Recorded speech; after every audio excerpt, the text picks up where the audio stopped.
Hi, it's Wendy Hernandez with Command the Courtroom. In this week's video, I want to talk with you about the things that you should be thinking about as you're getting ready to negotiate or draft a parenting plan for your kids.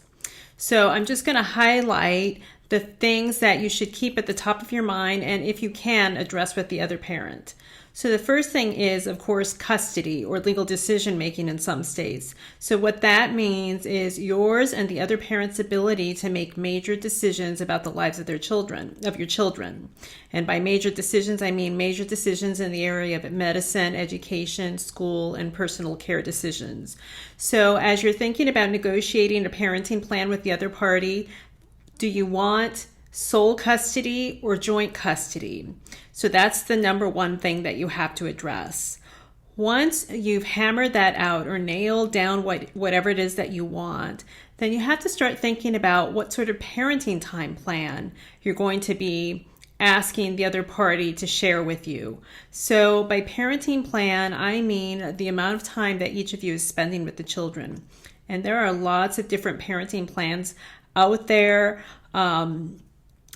You really should be thinking about the best interest of your kids and coming up with a plan for them. So some people have a week on, week off plan. Other people have where one parent gets every other weekend.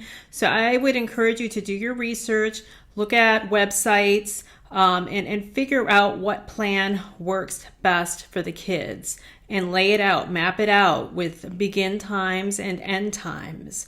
So once you have in your mind whatever parenting plan it is that you're going to go for, the next thing to do is to move on to holidays. What are you going to be requesting that you and the party do when it comes to holidays? And you may not celebrate the same holidays that most other people do. For example, not everybody celebrates Christmas. Not everybody celebrates Easter. I've had clients who celebrate different types of holidays. For example, I had one client who actually, he and his ex considered the Super Bowl a holiday, Super Bowl Sunday. So they included that in their schedule. So you're going to want to be thinking about those days that are important to you and your family and what you want those days to look like moving forward. When you do your proposed holiday schedule, it's really important in my mind to define what each holiday is going to be in terms of start times and end times. Because really, as I talked about in the video last week, that's where people get into conflict, especially around this time of year, Christmas, New Year's. If they don't have start and end times, it really could lead to a major incident that creates a not so great memory for the kids.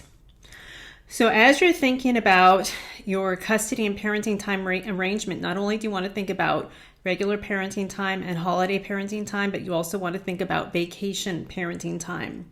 As your kids get to be school age, they're going to be getting vacation, summer vacation in most cases. Some kids do go to school year round. But do you want you and the other parent to have the ability to take a week or two with the kids and go out of state or go to Disneyland or take a trip? If so, then it's super important for you to write into your parenting plan or propose to the other party what specific vacation schedule you're asking for. You also should be putting out there what notification schedule you want. In other words, how far in advance do each of you need to let the other parent know if you're going to be taking vacation, and what sorts of information do you want to have before your child goes on vacation with the other parent, and are you willing to provide that same information? So those are the four main areas from my perspective that you should be addressing as you're thinking about negotiating custody and parenting time with the other party, or if you're going into the courtroom, you really need to have outlined these things for the court with specificity. The more specific you are, the better off you and the other parents are going to be in the future, especially if a dispute comes up, because then you can go right to the parenting plan and look at it. But if it's not in the parenting plan, then you're going to probably find yourselves in court. And the great thing is even if you lay out certain start and end times for a holiday, but you and the other parent decide to do something different, that's great, as long as you both agree. But if there's a disagreement, then you always go back to the default, which is the parenting plan. So remember, in your parenting plan, address your custody designation, whether that's sole or joint custody, address the regular parenting time, address holiday parenting time, and address vacation parenting time. And those are the 4 main areas that I encourage you to look at. So until next week, remember to keep on trucking.